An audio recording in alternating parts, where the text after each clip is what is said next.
Buenas tardes a todos, sean bienvenidos a un tema más. Esta vez tendremos la reproducción de lo que es una charla, la cual fue impartida por Jorge Navarrete, quien lastimosamente no nos puede acompañar, pero deja acá una muy bonita información, la cual estaremos apoyados por el ingeniero Cristian Rossi, si tenemos alguna consulta o algún aporte que se pueda dar al finalizar esta ponencia. Pero quiero presentarles quién es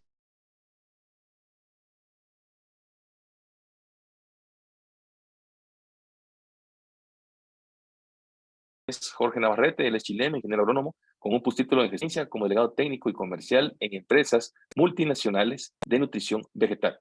En una de nuestras empresas socias es Product Manager corporativo de bioestimulantes y es responsable de dirigir actividades del departamento de marketing de las líneas estratégicas de bioestimulantes en Guatemala, El Salvador, Honduras, Nicaragua, Costa Rica, Panamá y Colombia. Así también es el encargado de buscar, seleccionar, introducir y desarrollar nuevos productos bioestimulantes en los países donde opera nuestra empresa socia, así como entregar directrices técnicas y comerciales de los productos al equipo de Product Managers de las unidades operativas. Nuevamente, un buen recordatorio, cualquier duda o consulta al finalizar, el ingeniero Cristian Rossi estará apoyando con las dudas o también los aportes que puedan tener y nos puedan a nosotros ayudar para poder aumentar el conocimiento que tienen estas personas que puedan nosotros apoyar también en algún momento. Muchas gracias, buenas tardes a todos y bienvenidos. Bueno, muchas gracias Luis y a Gremiagro por nuevamente participar en estos ciclos de conferencia. Voy a compartir la presentación.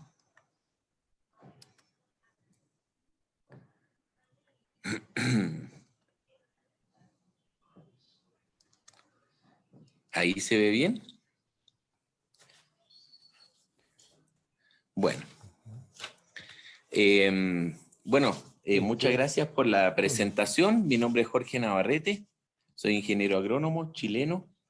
Trabajo en Disagro desde hace 2 años y un poquito más, como Product Manager corporativo de bioestimulantes. Esta es una línea bastante nueva en la compañía y hoy voy a compartir conceptos específicamente de 2 productos y los conceptos y generalidades de los fertilizantes foliares y bioestimulantes. Existen muchas expectativas, ¿cierto?, para cualquier cultivo, ¿ya? Lo que nosotros siempre quisiéramos tener es un cultivo como el que aparece en la fotografía, ¿cierto?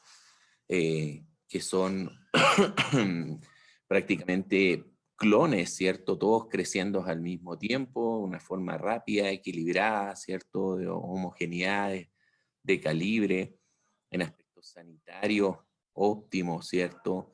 En este caso esas lechugas que ojalá sean crocantes, crujientes, muy turgentes y de buena vida en anaquel. Sin embargo, no siempre tenemos esas condiciones óptimas, ya que esa es una foto en Chile de uno de los proveedores de lechugas para el McDonald's y para supermercados, ¿ya? En que, bueno, son invernaderos climatizados, ¿cierto? Y que dan unas condiciones ideales en que en verano pueden producir cada 25 días, ¿ya? Tener un ciclo de trasplante a cosecha, ¿ya? Pero como les comentaba, no siempre tenemos estas condiciones ideales, ¿ya? La realidad muchas veces, esto es por causa de las heladas, ¿ya? Que son especialmente en Sudamérica bastante frecuentes, ¿ya? Y justamente los bioestimulantes contribuyen, ¿cierto?, a poder sortear estas dificultades climáticas y situaciones de estrés fundamentalmente. Existen muchos factores que influyen en el desempeño de cualquier cultivo, ¿ya? Prácticamente el 100% de los cultivos hoy día no están en condiciones ideales desde que se establece. Siempre hay algún factor biótico o abiótico que puede estar afectando su crecimiento. En el caso de los factores bióticos asociados a organismos o microorganismos, ¿cierto? Bacterias, nematos, insectos, malezas y hongos.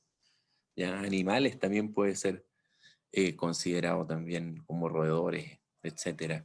Y en el caso de factores abióticos, viento, temperaturas que pueden ser bajas como la de la fotografía anterior, o pueden ser temperaturas muy altas, ¿ya?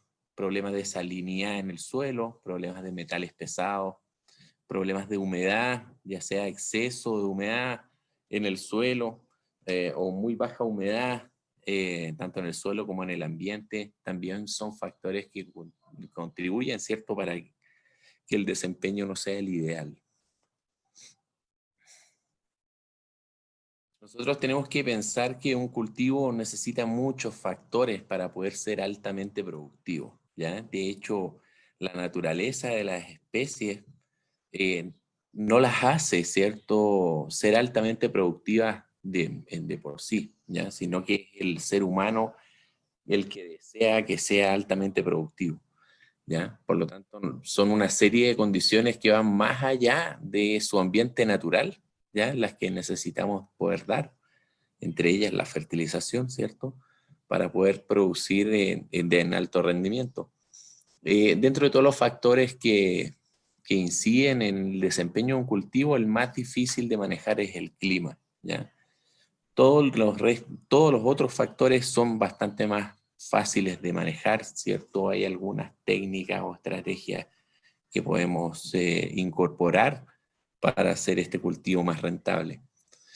Ahora hay que tomar en cuenta que el 97% de lo que produce una planta es producto de la fotosíntesis. Solamente si tomamos en cuenta la materia seca, ¿cierto?, de una planta completa, solo el 3% de esa materia seca son minerales, ¿ya? El otro 97% corresponde a fotoasimilados, ¿ya? Son productos que se generan en la fotosíntesis, ¿cierto?, y que se acumulan en órganos de reserva, ¿cierto?, o en sumideros, ¿ya?, como en el caso de los frutos, ¿ya? Por lo tanto, si bien los nutrientes que nosotros tenemos que aplicar o tienen que estar disponibles en el suelo, que son esenciales para que la planta pueda desarrollarse y cumplir su ciclo, lo más importante para hacer una planta de alto rendimiento es que pueda fotosintetizar bien, ¿ya?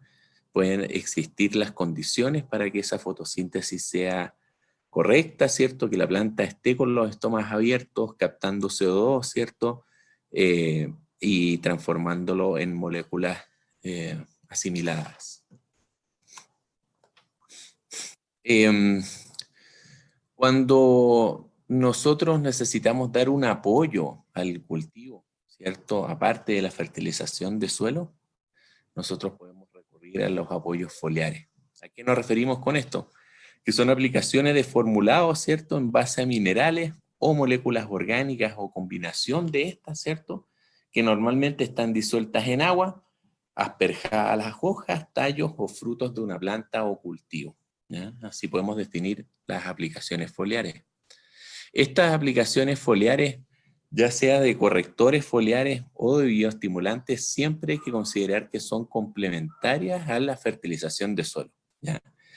Hasta el momento no existe ningún producto foliar que pueda suplir la fertilización del suelo, ¿ya? Por lo tanto, esa situación tenemos que tomarla muy en cuenta porque ninguna unidad de nutriente necesaria, ¿cierto?, por la planta que para ser absorbida desde el suelo va a poder ser reemplazada con las aplicaciones foliares, ¿ya? Sin embargo, son muy buenas herramientas, ¿ya?, para suplir nutrientes en épocas o en momentos transitorios, que ya voy a explicar en qué consisten, ¿cierto? Y también es un muy buen apoyo cuando tenemos situaciones climáticas, ¿cierto?, condiciones ambientales en que la planta no se puede desarrollar como quisiéramos, ¿ya? Y pasan a ser una muy buena herramienta, ¿ya? Es muy importante diferenciar entre fertilizantes foliares o correctores foliares de los bioestimulantes. En el caso de los correctores foliares o fertilizantes foliares, su naturaleza, ¿cierto?, su formulación está basada en el contenido principalmente de nutrientes, ya sea de NPK o de microelementos, ¿ya? Y que son estos nutrientes esenciales para formar estructuras celulares, formar proteínas, formar la clorofila, ¿cierto? Pero fundamentalmente estructural, ¿ya? Está basado fundamentalmente en eso, como apoyo a la fertilización del suelo. Y en el caso de los bioestimulantes, ¿ya? El fin de los bioestimulantes no es un fin nutricional propiamente tal, ¿ya? Digamos, no es un fin mineral, ¿ya? Sí es un apoyo nutricional modulador del crecimiento, y dentro de este grupo son muchos los tipos de productos que voy a ir un poco más adelante a comentar. La absorción foliar ya está supeditada a una serie de factores, ¿ya? No porque yo aplique un fertilizante foliar voy a quedarme tranquilo de que este fertilizante ingrese a las hojas y cumpla su función, ¿ya? Existen muchas barreras, ¿cierto? Y detalles importantes que hay que sortear para que el producto sea efectivo en el cultivo y sea una inversión que genere una retribución por parte del mismo. Estos factores como está explicado en esta figura, ¿cierto? Como es la carga eléctrica de los nutrientes, la carga iónica, el tamaño, si el producto o el nutriente está complejado o si es una sal, ¿cierto? La delicuescencia, que es una propiedad que se refiere a cuánto tiempo está el producto sobre la superficie de la hoja, ¿ya? Son algunas características que van a definir, ¿cierto?, la absorción y posterior eficacia de ese tratamiento. A su vez, dentro de los fertilizantes foliares, de los correctores, hay muchos tipos de productos, ¿ya? Partiendo por sales, ¿cierto?, sulfatos, ¿ya?, que serían los productos más básicos, ¿ya? Y productos que están quelatados, ¿ya?, o complejados, ¿ya? El quelatado es en el caso del EDTA, y complejados ahí hay una serie de formulaciones. Las más comunes de encontrar son los lignosulfonatos, que son ácidos carboxílicos de cadenas largas, ¿cierto? ¿Ya? Sin embargo, las nuevas tecnologías, nuevas llamo de los últimos 10 años, ¿ya?, están asociados a carbohidratos, ¿cierto? Complejos con carbohidratos, complejos con azúcares alcoholizados o polioles, ¿ya? Complejos con ácidos carboxílicos de cadenas cortas y también complejos con aminoácidos, ¿ya? Eh, todos estos, todos estos complejos hacen que el nutriente entre mucho más rápido, la planta lo reconozca como si ella misma hubiese tomado ese nutriente desde el suelo y lo hubiese movilizado hacia los puntos de crecimiento. Esa es la gran ventaja de utilizar un corrector foliar complejado respecto a utilizar una sal, ¿ya? Cuando uno aplica un sulfato de zinc, por ejemplo, parte de ese producto va a quedar en la superficie de la hoja, otra parte la planta lo va a absorber, pero va a tener que gastar energía en complejarlo, ¿ya? Antes de poder moverlo hacia los puntos de crecimiento, que es en ese caso un sumidero, ¿cierto?, de ese nutriente que está necesitándolo, ¿ya? Este complejamiento, ¿cierto?, involucra una pérdida de tiempo y de energía, ¿ya?, respecto a utilizar un fertilizante complejado. También existe una gran diferencia en términos de tiempos de absorción, ¿ya? Este es un adaptado de un libro, ¿cierto?, una publicación en que muestra distintos tipos de formulaciones de correctores foliares. En el caso de las sales y los óxidos, ¿cierto?, que son las tecnologías más antiguas, normalmente para absorber el 50% de ese nutriente necesita varios días, ¿ya?, de 2 hasta 12 días dependiendo del nutriente, ¿ya?, desde que yo lo aplico hasta que la planta puede tomarlo, ¿cierto?, y metabolizarlo. En la medida que nosotros utilizamos complejos, ¿cierto?, en primer lugar como los quelatos EDTA o los lignosulfonatos, ese tiempo se empieza a reducir, haciendo más eficiente ese tratamiento, ¿cierto?, para que la planta lo pueda aprovechar. Y en el caso ya de productos complejados con aminoácidos, ácidos carboxílicos y carbohidratos, son horas, ¿ya? Esto es súper importante porque en zonas lluviosas, ¿ya? Si yo aplico una sal y llueve antes de que transcurra este tiempo, ¿cierto?, que se necesita para que la planta lo absorba y lo pueda metabolizar, el producto se puede perder, ¿ya? Entonces, si estamos en una condición en que nosotros podemos recibir una lluvia inesperada posterior a la aplicación, es mucho más conveniente utilizar productos que tengan sus nutrientes complejados, ¿ya?, respecto a una sal. Respecto a los momentos de aplicación, como un comentario, en los años 80, ¿ya?, y principios de los 90, los ingenieros agrónomos eran verdaderos expertos, ¿ya?, en detectar en una finca los síntomas de deficiencia, ¿ya? De hecho, parte de los cursos de nutrición vegetal se evaluaba, ¿cierto?, el reconocimiento de las deficiencias nutricionales, ¿ya? Y todos los agrónomos eran expertos en eso. Uno veía una planta con un tipo de clorosis, decía, mira, esta si es en una hoja vieja es nitrógeno, ¿cierto? Si es una hoja nueva es hierro, etcétera, dependiendo de la movilidad que tenía el nutriente dentro de la planta. Sin embargo, cuando existe una deficiencia nutricional visible, yo ya tuve una pérdida irremediable de rendimiento, ¿ya? Esto está documentado, ¿ya? Digamos, en muchos cultivos y en Arabidopsis thaliana, que es una de las plantas más estudiadas como base de investigación, ¿cierto? Es que cuando existe una deficiencia visible, ¿ya?, yo ya tengo una pérdida de rendimiento que no la voy a poder recuperar, incluso si hago una aplicación foliar o al suelo como corrección, ¿ya? ¿Cuál es la tendencia de los últimos 10 años, ya? Es corregir las deficiencias nutricionales transitorias, ¿ya? ¿Cuáles son estas? Son aquellos momentos o estados fenológicos o fisiológicos en que la planta no es capaz de absorber o movilizar la cantidad de nutrientes que se necesita, ¿ya? Ejemplos de estos pueden ser boro, zinc en floración, el potasio en el caso del llenado de frutos, ¿ya?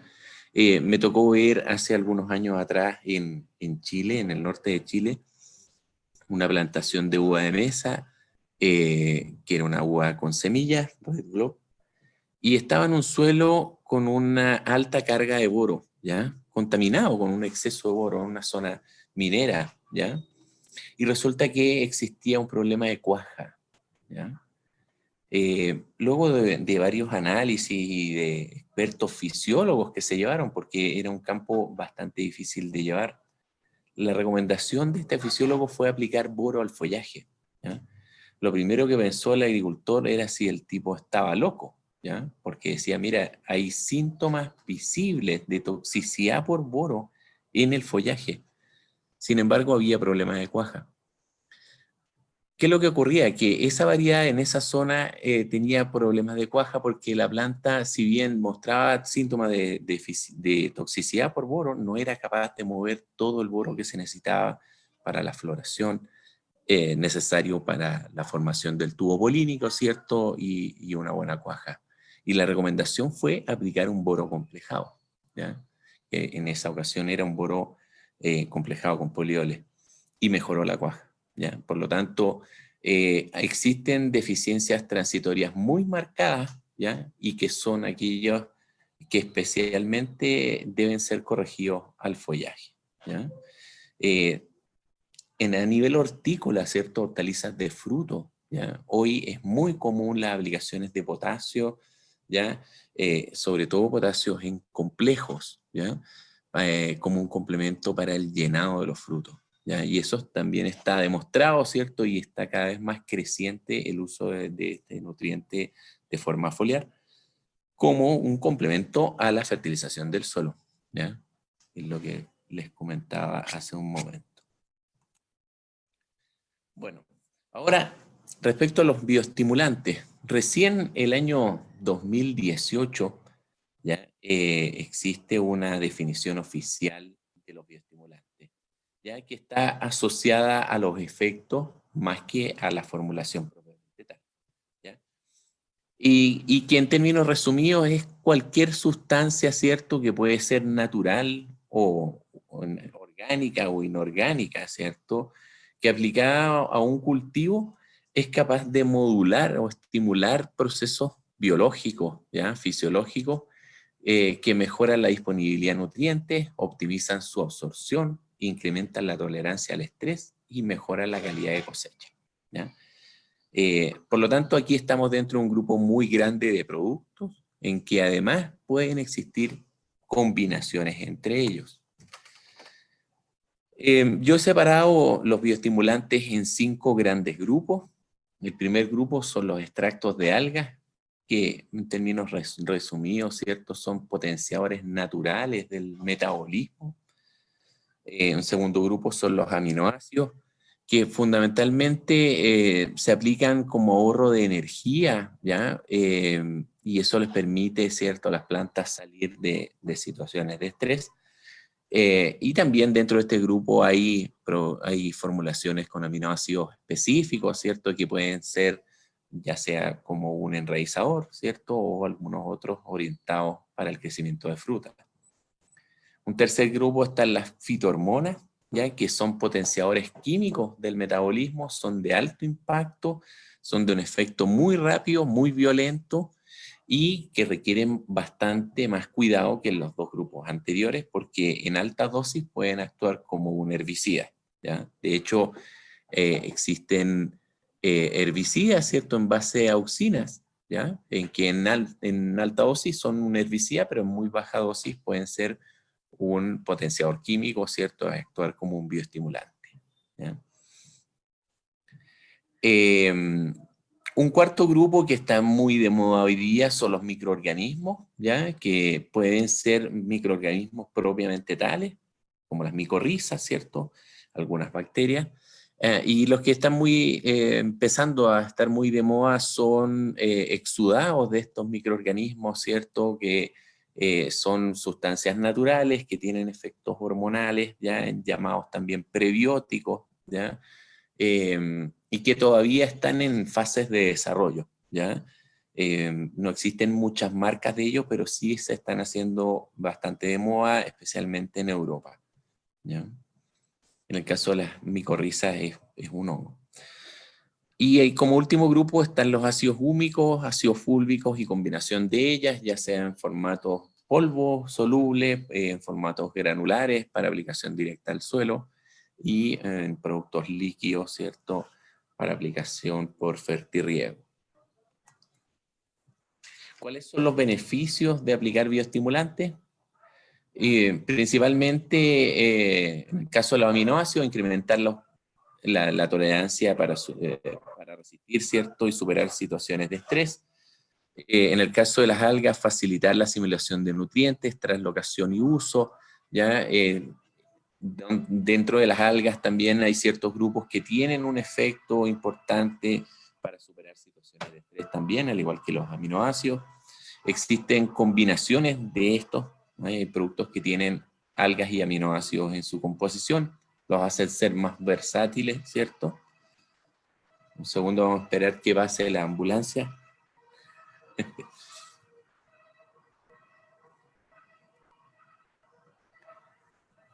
Ahí sí. Bueno, mejorar la eficiencia del metabolismo de las plantas para inducir incrementos y calidad de cosecha, ¿cierto? La medida en que una planta está activa permite producir más, ¿cierto?, fotosimilados, fotosintetizar más, ¿cierto?, y crecer con una mejor velocidad, y eso nos va a permitir poder optar a una mejor calidad de cosecha y rendimiento. Mejorar atributos de calidad, hay formulaciones que están orientadas al incremento de azúcares, mejorar el color, ¿cierto?, síntesis de pigmento, aumentar el tamaño, etcétera, ¿ya? Y en el caso de los ácidos húmicos y fúlvicos, estos son productos que están diseñados para mejorar las propiedades físicas, químicas y biológicas del suelo.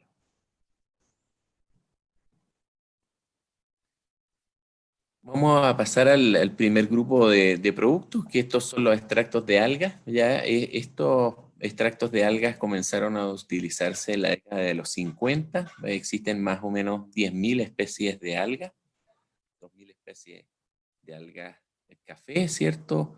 Algas pardas que le llaman. Hay más de 7.000 especies de algas rojas y 1.800 especies de algas verdes, ¿ya?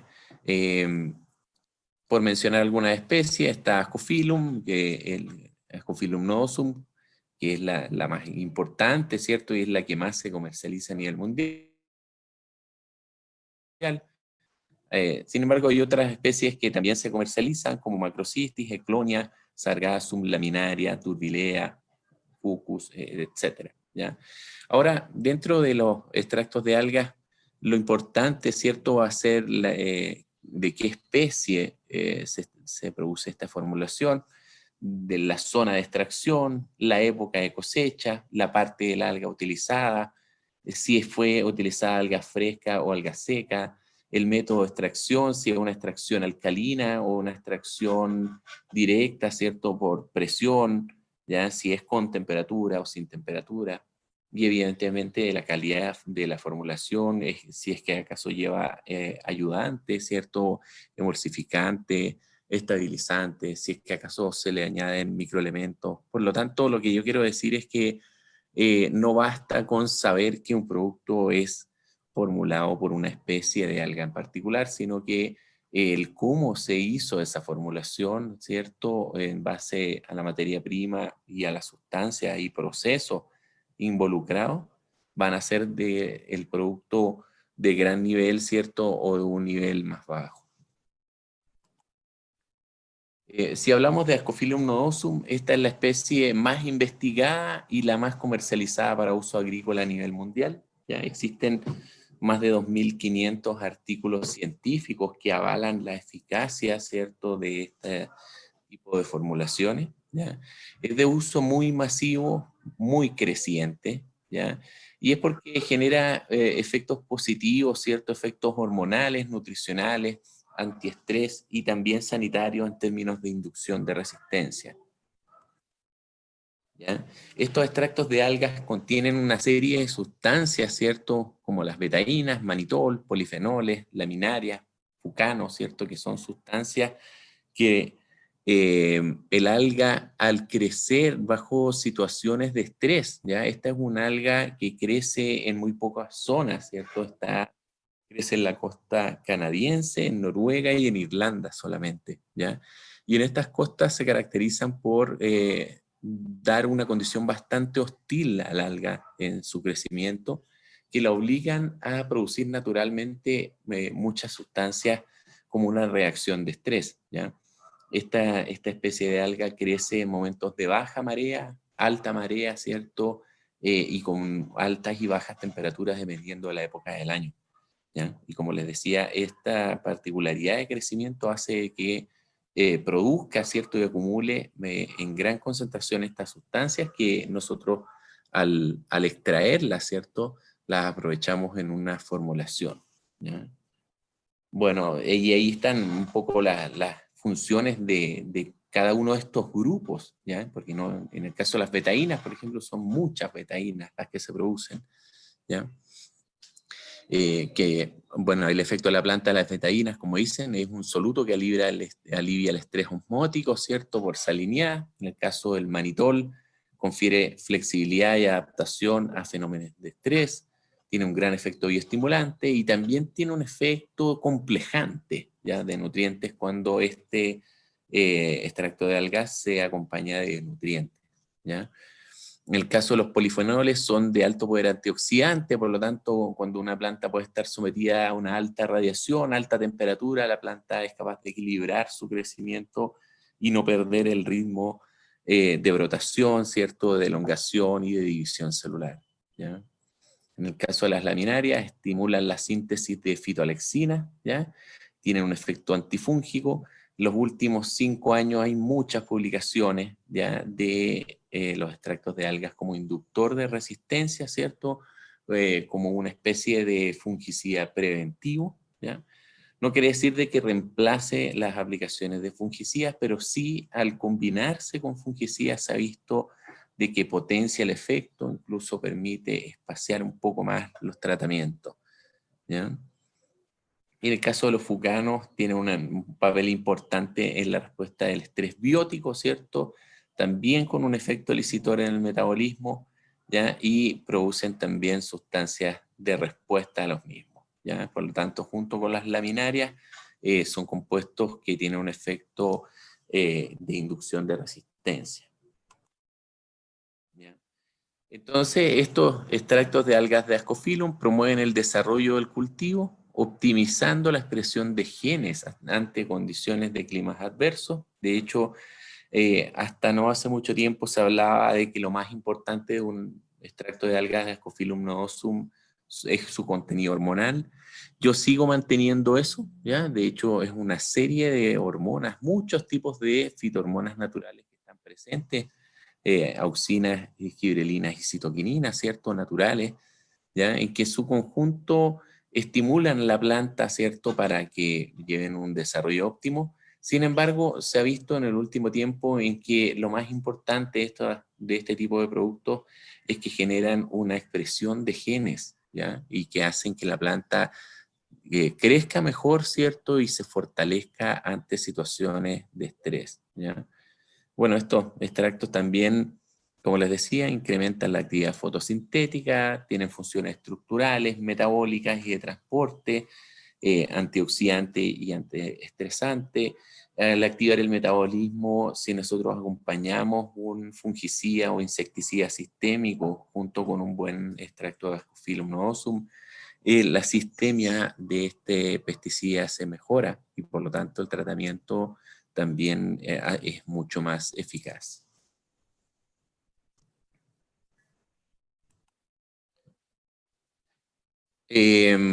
¿Cuáles son los beneficios de aplicar un extracto de algas de Ascophyllum noosum?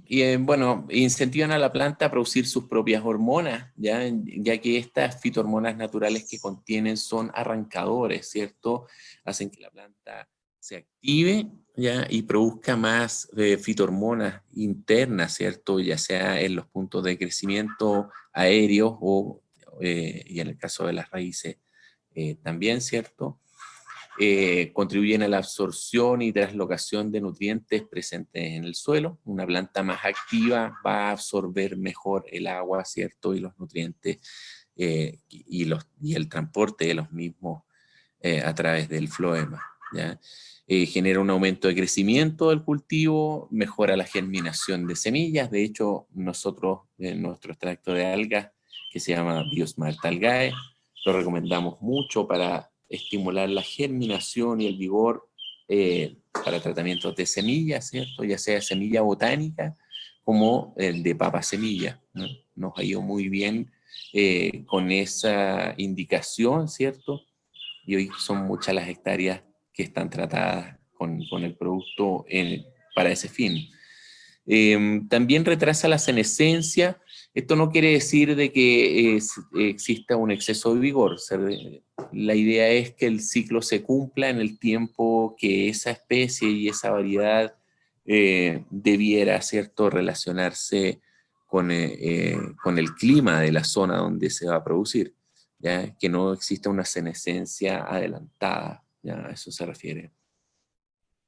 Incrementa la resistencia a enfermedades fúngicas y bacterianas. Evidentemente que un cultivo que está bien nutrido, ¿cierto?, y fortalecido va a ser menos susceptible al ataque de hongos y de bacterias. Y a la adaptación a condiciones de estrés. Nosotros si estamos cultivando en una época en que existen dificultades climáticas, el uso de este tipo de productos hacen que el cultivo se adapte mucho mejor y se recupere, ¿cierto?, ante situaciones de estrés. Ahora vamos a pasar a hablar del suelo, que es nuestro segundo producto, que es un ácido húmico. Bueno, si nosotros analizamos cuáles son los componentes de un suelo ideal, ¿ya? Nosotros en un suelo tenemos que tener un componente mineral, ¿cierto? Un componente de materia orgánica, un componente de aire y un componente de agua, ¿ya? ¿Por qué está puesto en rangos ahí? Es porque dependiendo del cultivo, ¿cierto?, va a ser su relación o porcentaje ideal, ¿ya? Cualquiera de estos porcentajes pueden ser una limitante o pueden ser algo beneficioso para el cultivo, ¿ya? Por ejemplo, en un cultivo de arroz, lo que nosotros queremos es que se forme una piscina, ¿cierto? Y un buen drenaje no sería una condición deseada, ¿ya? Sin embargo, en la mayoría de los cultivos sí un problema de anegamiento, ¿cierto? Puede ser una gran limitante para el desarrollo del cultivo. ¿Ya? Por eso es que se manejan rangos, ¿cierto? Y la condición óptima va a depender de la especie, ¿cierto? Y también de la variedad, ¿ya? Ahora, respecto a la materia orgánica la podemos dividir en dos tipos, ¿cierto? O en dos componentes, ¿ya? El humus, que es la fracción activa de la materia orgánica, ¿cierto? Y que es la que da las mejoras como un producto para modificar la condición física, química y biológica del suelo. Y las sustancias no húmicas como polisacáridos, carbohidratos, proteínas, aminoácidos, hormonas, estas sí contribuyen más al crecimiento de los microorganismos presentes en el mismo, más que en las propiedades químicas o físicas, ¿ya?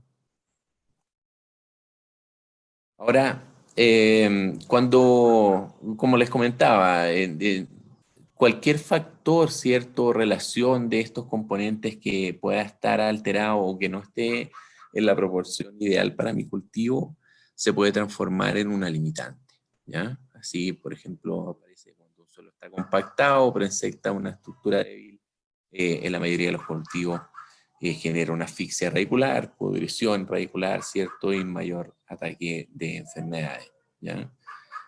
Eso está relacionado con lo que les comentaba anteriormente. Ahora, ¿cómo se forma esta materia orgánica del suelo? Puede estar formado de una forma natural, ¿cierto? De un bosque que la hojarasca, ¿cierto? Se va descomponiendo, o puede ser los desechos de un cultivo, o puede ser una aplicación de un estiércol, ¿cierto? Una turba, ¿ya? Todos estos compuestos vegetales, ¿cierto?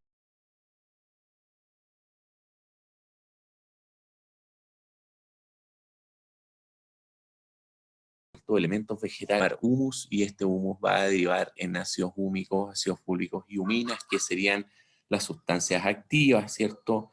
Y que serían las sustancias que generarían mejoras en las propiedades del suelo. ¿Ya? Estas sustancias húmicas son una mezcla muy compleja y heterogénea, ¿ya? De materiales, ¿ya? Difíciles de clasificar, ¿ya? Porque son como múltiples ingredientes activos, ¿ya? Y que en términos resumidos es la suma, como les decía, de ácidos húmicos, ácidos fúlvicos y huminas, ¿ya? Estas últimas, las huminas, son sustancias más inactivas, ¿cierto? Más cercanas al carbón, ¿ya? Por lo tanto, nosotros tomamos como productos biológicamente activos a los ácidos húmicos y ácidos fúlvicos dentro de una formulación. ¿Cuáles son los beneficios de aplicar estos ácidos húmicos y fúlvicos al suelo? Desde el punto de vista biológico, son fuente de energía, es una reserva de nutrientes, ¿cierto? Mejora el vínculo entre el suelo y la planta, ¿ya? Y estas son cadenas carbonadas que sirven de alimento para los microorganismos biológicos presentes en el suelo. Desde el punto de vista químico, estos ácidos húmicos y fúlvicos aumentan la capacidad de intercambio catiónico del suelo, estabilizan el pH, ¿ya? Y tiene la capacidad de complejar elementos nutricionales, dejándolos más disponibles para que la planta los pueda absorber, ¿cierto? Y posteriormente movilizar. Y desde el punto de vista físico, esto es un factor muy importante, que es dar estabilidad a la estructura, ¿cierto? Permite a un suelo ser friable, mucho mejor trabajable, ¿cierto? Y explorable por parte de las raíces, ¿ya? Mejora la retención de humedad, ¿ya? Y mejora las propiedades termales. Desde el punto de vista estructural, yo siempre explico estos ácidos húmicos y fúlvicos como un componente importante, ¿ya? Que podemos ejemplificarlo en un muro, ¿ya? Un muro de ladrillo, donde cada ladrillo serían las partículas de arcilla, el cemento que une estos ladrillos sería el calcio, ¿ya? Y estos ácidos húmicos y fúlvicos sería la enfierradura, los pilares, las cadenas que dan la estabilidad a este muro, ¿ya? Esa es la gran función que tienen estos ácidos húmicos y fúlvicos. Es una especie de pegamento, ¿ya?, que permite formar agregados estables y de esa forma tener un excelente equilibrio de agregados, ¿cierto?, de macro y de microporos en el perfil para poder tener una condición óptima tanto de humedad, ¿cierto?, como de oxígeno. En el caso de la capacidad de intercambio catiónico, aplicando ácidos húmicos y fúlvicos conseguimos aumentar la capacidad de despensa del suelo, ¿ya? Aumentamos estas cargas negativas, ¿ya?, y también cargas positivas capaces de absorber nutrientes, ¿ya? Aumentamos el tamaño de despensa, por lo tanto con eso conseguimos que la planta tenga una mayor disponibilidad de nutrientes para que sean absorbidos, ¿ya? Eso es un factor muy importante, ¿cierto?, junto con esta capacidad de complejar nutrientes que les mencionaba anteriormente, ¿cierto? Estos ácidos húmicos y especialmente los ácidos fúlvicos complejan elementos nutricionales, ¿cierto?, para que la planta los pueda absorber. En el caso de suelos salinos y sódicos también tienen capacidad de complejar elementos no deseados, ¿ya? Cuando un nutriente está en exceso, este complejo permite lavar y llevar a profundidad, ¿cierto? En el caso de estar con esa limitante. Un beneficio muy interesante es que aplicando estos ácidos húmicos y fúlvicos aumenta la absorción y disponibilidad de nutrientes, ¿ya? Prácticamente para todos los nutrientes esenciales existen mejoras, ¿ya? Esta es una gráfica que muestra muchos ensayos, ¿cierto? Donde en su mayoría aumenta la absorción por parte de la planta luego de hacer aplicaciones de ácidos húmicos, ¿ya? Esto genera beneficios en todo tipo de suelos, ¿ya? No solamente en suelos pobres, ¿cierto?, bajos en materia orgánica. Estamos haciendo trabajos desde hace bastante tiempo con gran éxito, incluso en plantaciones de café, con 6-7% de materia orgánica en el suelo. Se ve incrementado la absorción de nutrientes, ¿cierto?, cuando tratamos con ácidos húmicos y fúlvicos. ¿Qué lo hace ser un buen producto? Un ácido húmico es la pureza, ¿cierto? El origen, cómo se formó y la cantidad de grupos funcionales, ¿ya? Estos grupos de ácidos policarboxílicos, ¿ya?, que son altamente activos en todos estos beneficios que les he ido comentando, ¿ya? Y que realmente, más que medir el contenido total de ácidos húmicos y fúlvicos, nosotros en una formulación debiéramos buscar el contenido de estos grupos funcionales que serían los ingredientes activos, ¿ya? ¿Cómo se forman estos ácidos húmicos y fúlvicos? Como les comentaba, a partir de cualquier desecho vegetal o animal, nosotros podemos formarlos luego de un largo proceso de descomposición. Sin embargo, los productos más eficaces y concentrados están formados como parte de un mineral que se llama leonardita, ¿ya? Está a la altura de aquí, como dice, del humus, ¿ya? Esto es una formación a poca profundidad, ¿cierto?, que con el cambio climático pasó de ser un pantano prehistórico, ¿cierto? Luego pasa con el correr del tiempo a formarse una turba, posteriormente el humus, que es lo que se recoge, ¿cierto?, y tiene actividad como esta enmienda orgánica, ya estos ácidos húmicos y fúlvicos, y el último proceso sería ya el carbón, que no tiene una actividad biológica importante. Ahora, dentro de sustancias húmicas que existen en el mercado, hay muchos tipos, ¿cierto? Hay leonarditas puras, ¿ya? Como es el caso de nuestro producto que se llama Biosmart Terratop, ¿ya? Hay materias orgánicas de origen animal y vegetal, ¿cierto? Que tienen una limitación principalmente en que el contenido de ácidos húmicos y fúlvicos es bajo, ¿ya? Por lo tanto necesito aplicar grandes cantidades para poder ver un efecto a corto y mediano plazo, ¿ya? Bueno, existen huminas y subproductos del carbón que son de muy bajo costo, ¿cierto? Pero también, al igual que los estiércoles, necesitan grandes cantidades digamos, para ver un efecto. Los humatos de potasio, ¿cierto? Humatos de sodio, que son también formulados en base a leonardita, pero que son tratados con hidróxido, ¿ya? Se pierden algunas propiedades, digamos, de estos grupos funcionales, ¿ya? Son de más rápida solubilidad, pero de menor actividad que la leonardita pura, ¿ya? Y finalmente los lignosulfonatos, ¿cierto? Que son ácidos carboxílicos más relacionados a los fúlvicos, cadenas más cortas, ¿cierto? Y tienen un impacto muy a corto plazo, ¿ya? Y que sí es interesante como un activador de la microbiología del suelo. Y bueno, si comparamos dentro de los mismos productos en base a leonardita pura, también existen diferencias de calidad, ¿cierto? Que van a depender del método de extracción, de la profundidad, ¿cierto? De la mina, ¿ya? Y si es que acaso tuvo algún tratamiento térmico que podría degenerar los grupos funcionales. ¿Cuándo recomendamos nosotros aplicar estos ácidos húmicos y fúlvicos granulares, ya puros, como es el caso de Biosmart TerraTop? En cultivos anuales recomendamos aplicar al momento de siembra o de trasplante, cosa de aprovechar, ¿cierto?, su efecto durante todo el ciclo del cultivo. Y en el caso de los cultivos perennes, aplicar al momento de plantar, en los flash de desarrollo de raíces y también a inicio de las lluvias, que normalmente es cuando ocurren estos aumentos de cabellera radicular.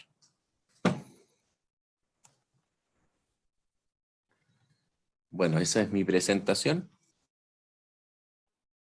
Muy bien, muchas gracias a todos por estar atentos en esta información que se acaba de compartir. Si hay alguna duda o si hay algún aporte que puedan tener de parte de ustedes o alguno que quiera pues mencionar algo de lo que se acaba de mostrar, este es el momento para que podamos prestar atención.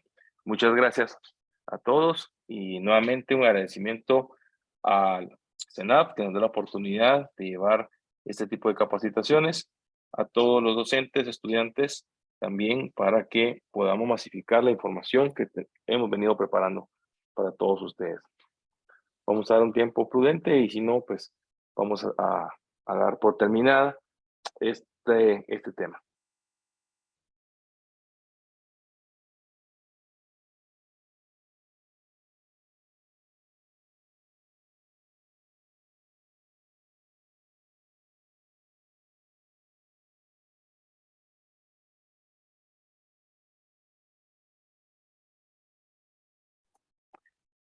Bueno, no hay preguntas ni tampoco comentarios. Gracias a todos por haber ingresado a esta charla de capacitación. Siempre atentos a los correos electrónicos para el próximo jueves, siempre a las 5 de la tarde, nuevamente con un tema que llega gracias a la Gremial de Proveedores de Insumos Agrícolas, Gremia. Muy buenas tardes a todos. Hasta pronto.